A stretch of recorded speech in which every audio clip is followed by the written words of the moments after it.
Hello, hello. Well, um, this is my first time streaming. Um, I've been meaning to study some Godot, and yeah, I never done any game dev. Um, so I'll try to do this tutorial for GDScript. So see if you can help me. And yeah, feel free to ask any question in chat, interact, and have a great time. Alright, so I started a few lessons in Godot, so let me see where am I at. I think we're still seeing the basics with some like movement functions. Mm, yeah, var assigns the value, rotate, introduction to member variables.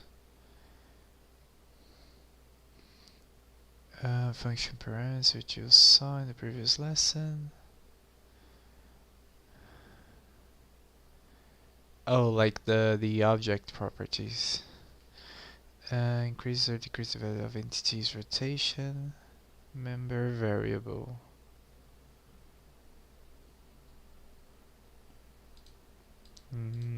Okay.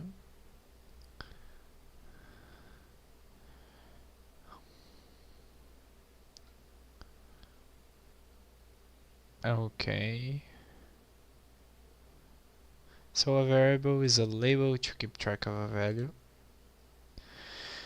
Subvariables. Yeah, accessing the properties of an object, position X, position Y. That's fine. So it keeps changing. No, it runs just one time because it sets the position. Alright. In games, the y-axis is positive going down. Note that in games, assuming your character's position starts at 0, 0, entity... Oh, the y on the positive y goes down. Why?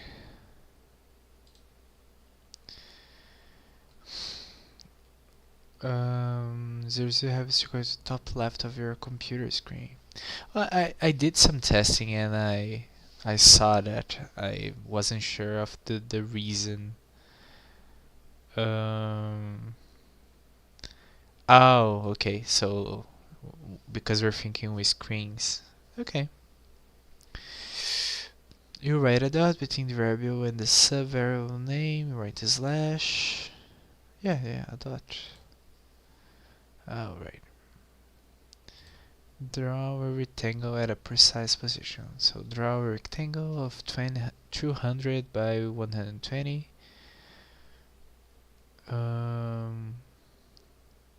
Y position of 100 pixels. Got a bit of a sore throat. Let me get some tea.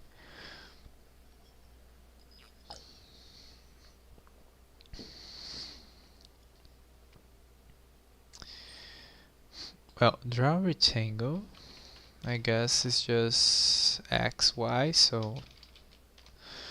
And at x 120 and y 100. Yeah, fine. Run. Okay. This is super fine.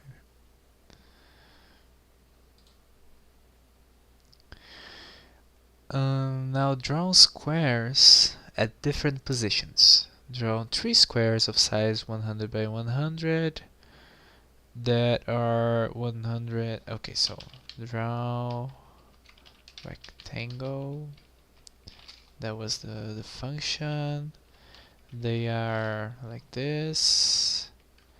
And here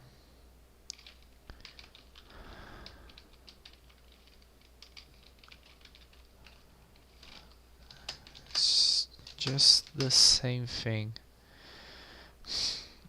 three squares of size 100 by 100 are 100 pixels apart on the horizontal axis.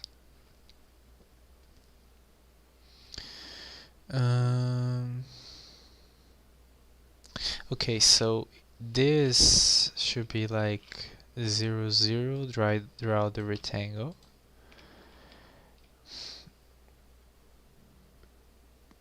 And then we got the new positions. And now, if I simply add 100 here, we're going to start them side by side. So I think this should be 200 to have the gap. And the same Y position, that's fine. On the X dot square starting at the position 100, 100. Okay.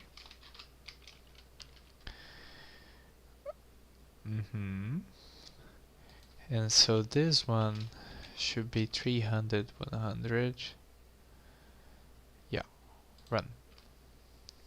They draw a square, jumps 100 grab. Yeah, fine. Ah, 3 squares. Yeah, I forgot. Shapes. Okay. Yeah, we need this, and it's 500. They don't care about tab, but let me do this. Oh my god, this flu has been very bad on my throat. You completed the practice, yeah. Lesson complete, fine. Defining your own variables. You need to define your own health points, taking a hit.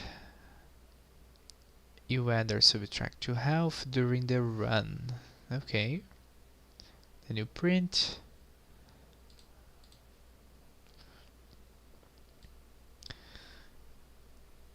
Define var health. We don't have type, so it's like JavaScript.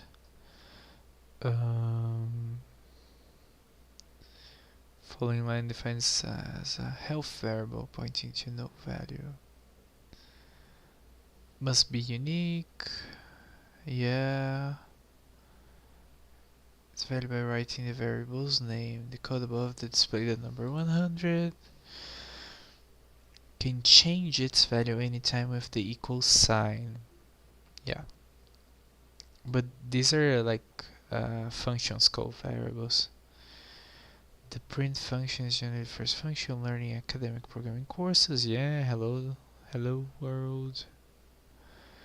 This is some text. Run. Yep.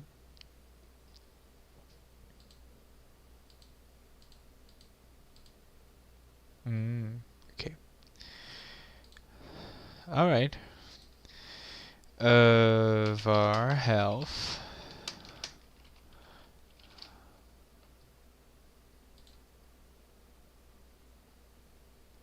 Sure. Adding and subtracting. Yeah, we have the shorthand for it. Yes. Do you have plus plus? Like increment? Plus equal, minus equal. Increase the health. Okay, so this and this one. To do damage. Get hit, the health should go down by varying amount of damage. Funk take damage, it takes an amount, and health becomes amount. Will take 50 damage. Yeah, but should I? No, that's fine. I was thinking if I should run the function, but they did it for me. That like by now all of this is very very basic, but I took a look at the topics there, and there are some like other Godot stuff. So you'll get there. We'll get there. Right now I'm just trying to like get a glimpse of the language as a whole. So I don't have like many questions about like specifics of syntax or something during development. But I made some a prototype. I made like a Pong game, a simple Pong game, the first one of everyone. It's time to heal the robot. Okay, so now we got like a func run. No, heal. Heal. It takes an amount. Amount. It takes an amount. I don't remember if it's 2 dots, but we'll see. And health takes that amount and run. Oh, looks good. I like the effects. As we seen, Godot has functions that do certain actions. Show and hide, change visibility. We can create our own functions. Process function, delta. This is a thing that I have to study, like understanding the delta and frames and how you can use that, because I followed some tutorials and they use this, but I don't quite understand what's happening behind the scenes. So this is something I want to dive into later. The process function gets its name because it does calculations or continuous actions. A juice factory that processes juice bottles.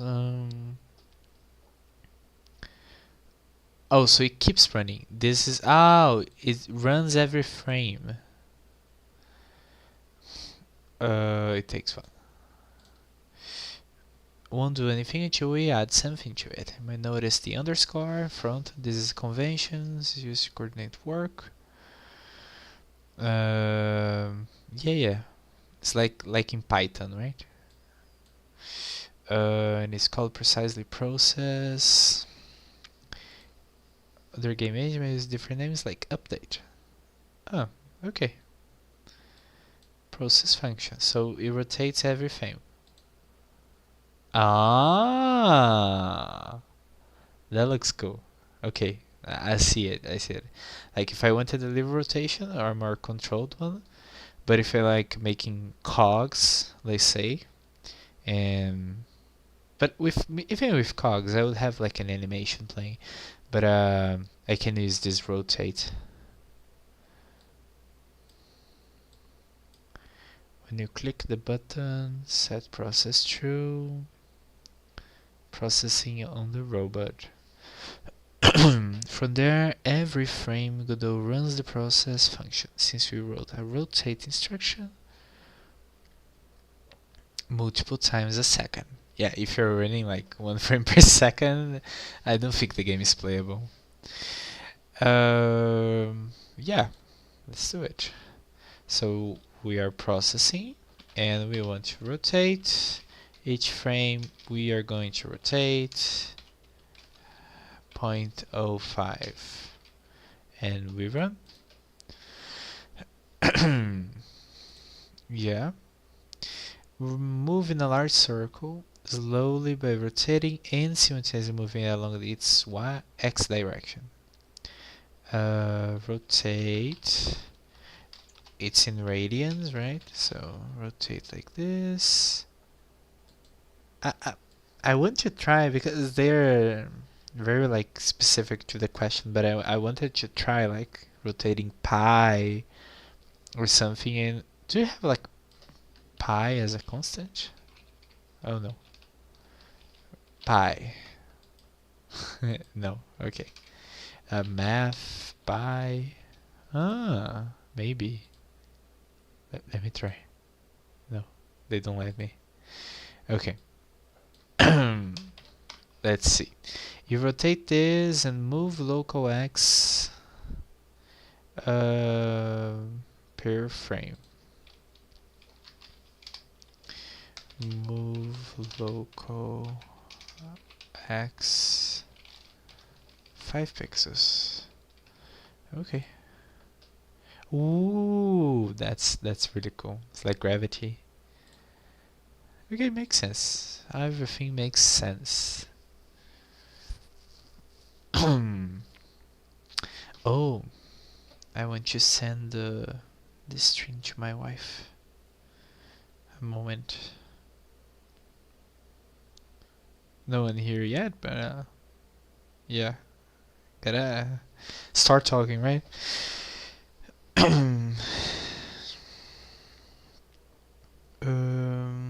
Search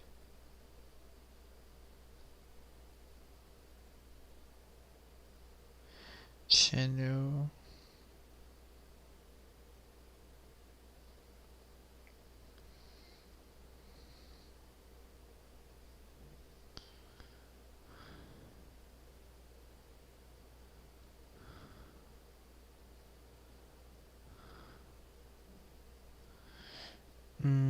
If I search for the handle, is it easier to find on YouTube?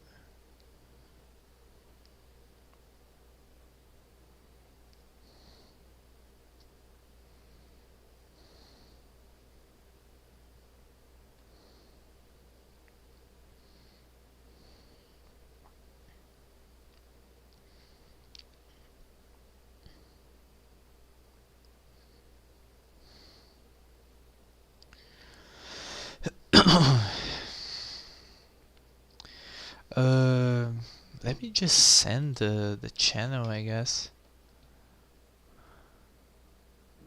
Yeah, this one. Seeing myself.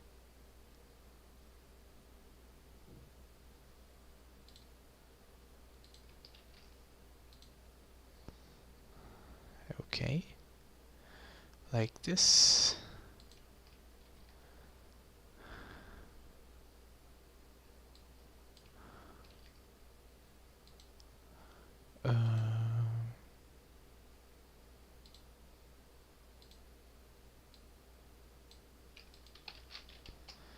Okay, just a moment here.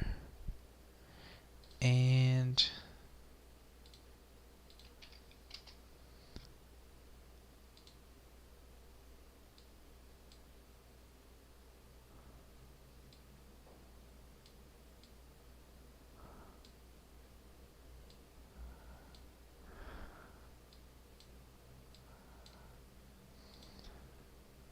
all right, we're back. I still have to like set up the like stream things and learn how to set up the screen so they don't have like the black bars on the side because I'm trying to see chat if someone appears here, so I still have to figure out how I'm going to do that. But yeah, gotta start somewhere. Process function. Almost everything in the game has a process function. Okay. Godot runs every process function in the game to update the game world. After that, displays an image of the game world on the screen. You call that image a frame. But again, I need to look into it because when I see that, the first thing that pops in my mind is, okay, so does that mean it depends on the frame rate? Like, if there's a guy with like 120 frames, this guy is going to spin faster or not.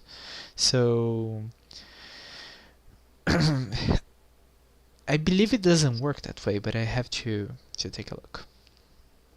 All right. Dozens of time per second, then moves on to calculating the next frame.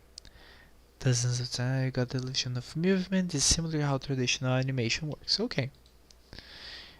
Oh, they have my answer right here. Okay, good thing they thought of that. You may have heard of frames per second, or FPS for short. Okay, games often run at 60 frames per second. It means that everything in the game updates 60 times each second. The number varies while playing depending on the game and the device it runs on.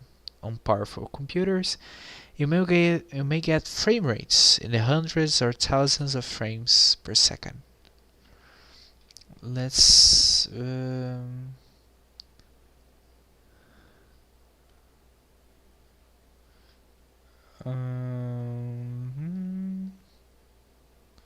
yeah, but they don't actually answer my question.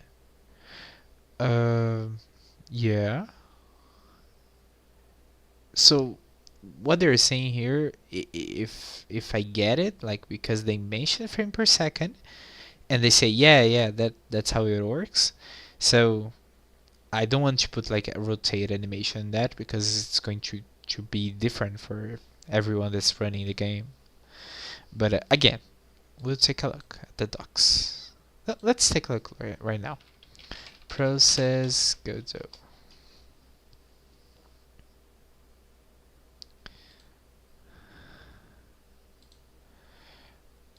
There are two node process, node physics process, yeah.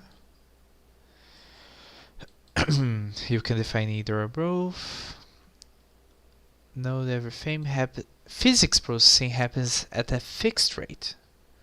This is independent of your game's actual frame rate and keeps physics running smoothly. You should use it for anything that involves the physics engine, like moving a body that collides with the environment. Okay, now that makes sense. So this can be like checking for stuff, and even checking for stuff is going to like, oh, checking if they collided. Checking, no, that should be in physics process. Like, you should just say, but when to use that instead of physics process then?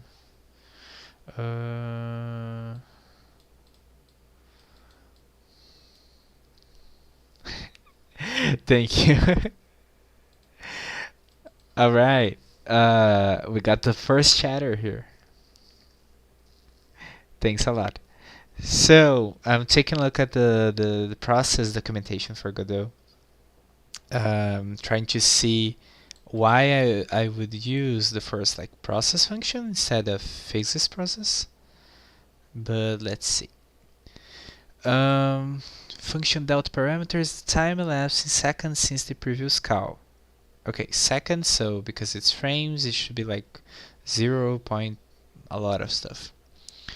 You should always multiply a speed value by delta to animate a moving object. Why? Because that makes like it's proportional to frame rate. Because if it wasn't proportional, different frame rates would show different velocities, I guess. Okay. Physics processing works with a similar virtual function. Use it for calculations. Fixed time intervals. Change the interval between physics steps. Okay, but 60 times makes a lot of sense. It's not synchronized. Its rate depends on hardware. Oh, and it runs after the physics step. In single-threaded game. So, again, here, single-threaded.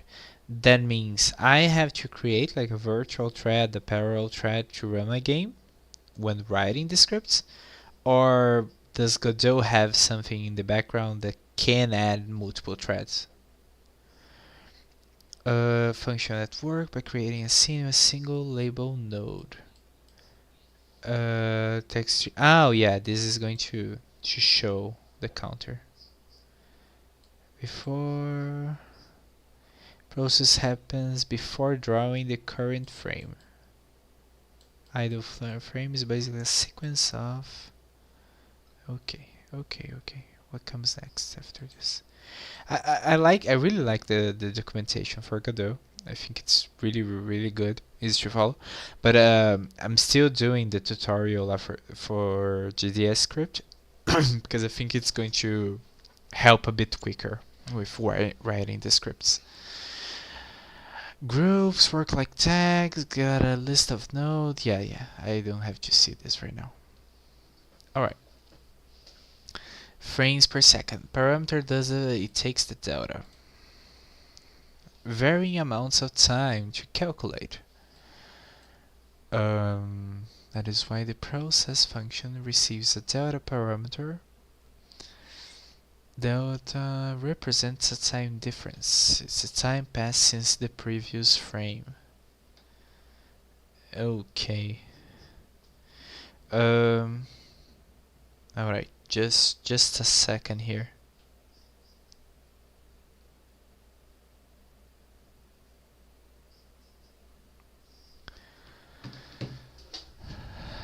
All right, I'm back. Um, Milliseconds variations from frame to frame. It receives the delta parameter, a time difference. Ensure the changes between frames don't make the game's behavior unreliable. Okay, so that's why we multiply with the delta. That makes sense. This is because different computers run differently. If you ignore the delta, it will vary. Yeah, sure. It's a value in seconds. It varies each frame. It took Godot to complete the previous thing. I think it's that. Yeah. Tiny decimal number. To apply delta, you need to multiply your speed values by it. Okay. Motion time dependent rather than frame dependent. Essentially to make your game consistent. We'll now multiply the argument by the very small delta value.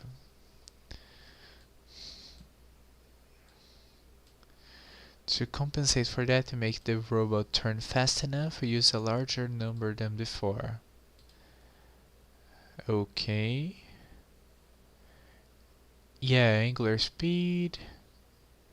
No, that like the rotate calculations make sense to me. It's more about like the usage of this kind of stuff. That's my big question right now. Why the time between frames matter? Frame varies. Over constant. It's okay. So I think here they're going to, yeah, show the difference. Alright. So this robot is like without applying the multiplication, and it's going to vary frame rate. And this one is like using the difference between frames. Okay. Now it's making more sense. Without data, frame times vary from computer to computer and during gameplay.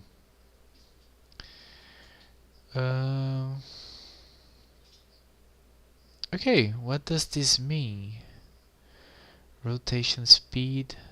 We are adding rotation speed to delta, multiplying rotation speed by delta. Yeah, that's it. Okay, let's rotate with delta. We are going to rotate and multiply this. 2 radians per second. Perfect.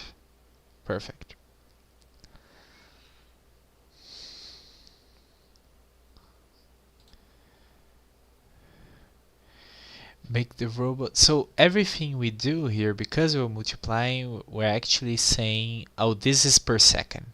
So we're working with like speed per second, angle change per second. Okay. I wonder how this goes into like pixel movement. If I do like pixel art, should I move it by pixels?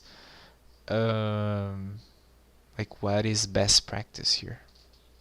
Because I'm like the first game we're working on, me and my wife, we're working on a pixel art game.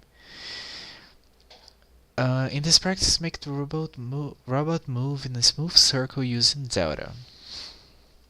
Okay, so it rotates with the delta. I think we are adding the dot zero here to work with float values. And move local axis like before. And here with the movement, it's in pixels, but again we are talking about pixels per second, so we multiply by delta, and it should work. And I'm thinking too, this kind of movement, like it's turning around like the center of an object. If I could like imagine like a cog in a chord in a string, and I could like move the cog along, so I'll have to send the horizontal movement rotate it with delta and add additional horizontal movement. I don't know. Move the position like, because if I just add more x, I just augment the diameter here, right? It's going to have a bigger circle. But how do I like push it to the side while doing the same motion? I should push this like center, so maybe it's a change with rotate. We'll see later too.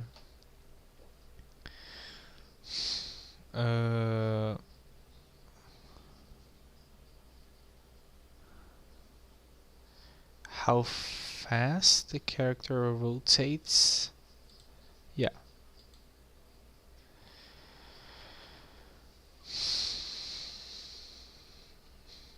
Yeah. Assign variables. Yeah. Angular speed. Yeah. It's a lot more readable. Var angular speed equal which line defines the angular speed variable? This one.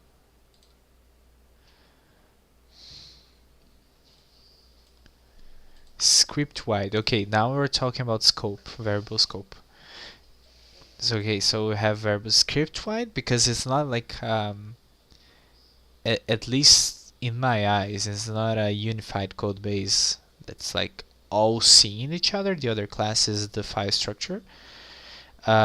We can definitely call the other scripts or refer to them, but they are not seeing each other by default. So that's why it's script wide. No, it's script wide because it's in the same file, the same script. But yeah, I was just like wondering about the structure. Angular speed in both the process and set angular speed function. Okay. So we got like a default value and we have a set. Okay, so with this I'm already thinking of like abstracting this to like a speed values object, physics object or something. But maybe it should be attached to what you're moving, like the character physics, the object physics.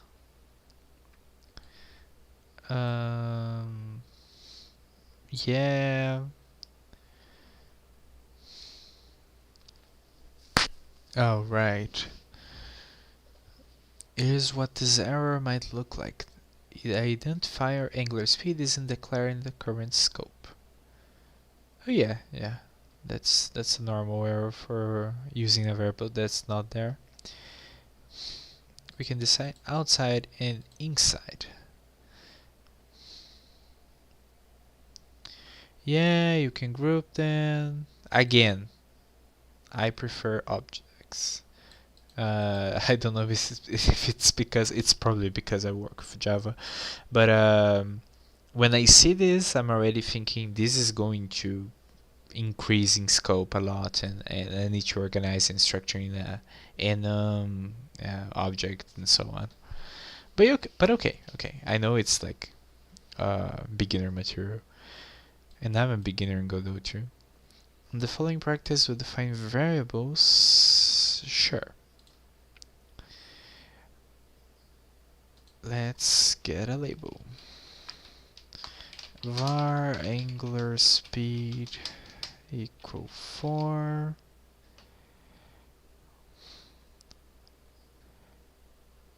And we get angular speed here. Okay. That's it.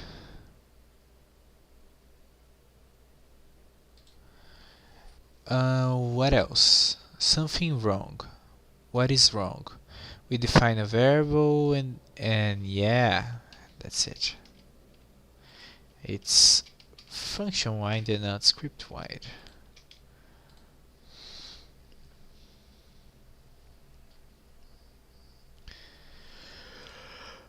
That's fine. In previous lessons, we decrease and increase a character's health. No limit to how much health they could have. Yeah. A character has 100 health, although the value of health be if we call take damage 5 times minus 25. Conditions, make your code branches in. Okay. Evaluate the condition. We got ifs. If health 100. This kind of like gives a ceiling and a floor, but I'm already thinking, can we do it in like more elegant manner? This kind of validation. It shouldn't be here in hill.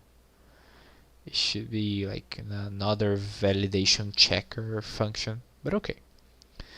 The comparison sign, yeah. Thank you. Alright. Debugger. That's fine. Yeah. Okay, so what is this? Greater than. I can compare numbers in other ways too. Yeah, different equals. Pass. Prevents errors in our code when a line cannot be empty. Oh, it's the return no. But the return would like skip the function. But I understand it's like just adding something.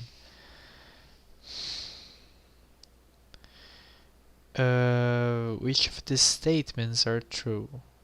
Okay. 1 is different from 3, 2 is not equal to 1, 3 is not less than 1, 2 is less than 3, and 3 is greater than 1. Or else, yeah, if, else, fine. Whenever the condition above, so again, try to do early returns and don't let like every condition evaluate if you already know what you're dealing with. Yeah, using comparisons. Okay. Is all wrong. Change the comparison so each comparison matches the instruction below it. Health is greater than 5. 1 is less than health. Health is equal. Health is not equal. Fine. I still find like for a new language doing this like rather quickly this kind of exercises help just to, if not to teach the basic concepts because you already kind of know it if you worked with another like programming language, to kind of exercise the fingers like I'm warmed up to write like this. But yeah, I'll do it like one time. The line health means health is less than 5. So print. Yeah.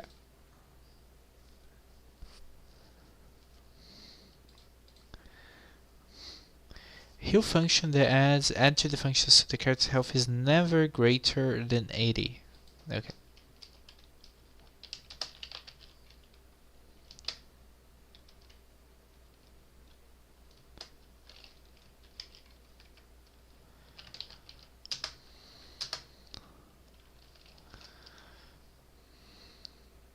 Yeah, that's it. It's going to check. Doesn't matter what value you add to heal. It's going to get a limit. Preventing health from going below 0. Calling should reduce health by amount. Health amount. And if health goes below 0, set it to 0. Yeah, same thing. All good? Yeah. Lesson complete. Multiply. Oh, they're going to have a lesson for each like operation. Let me see. Multiply 2D vectors, while loop, for loop, creating arrays, looping over arrays. I already checked the dictionaries part because I was curious. Functions that return, appending and popping from arrays. Yeah, well, all basic stuff. But it's good to know like I feel like operators, intricacies that can like happen from language to language. Specifying types. No, type hints. I like type hints. Value types. I used to use a lot of type hints working with Python. Sure. I think for today we're going to stop here and try to do the not the whole of it, but like more 10 lessons, 10 lessons more next time. But yeah, thanks to everyone that watched it.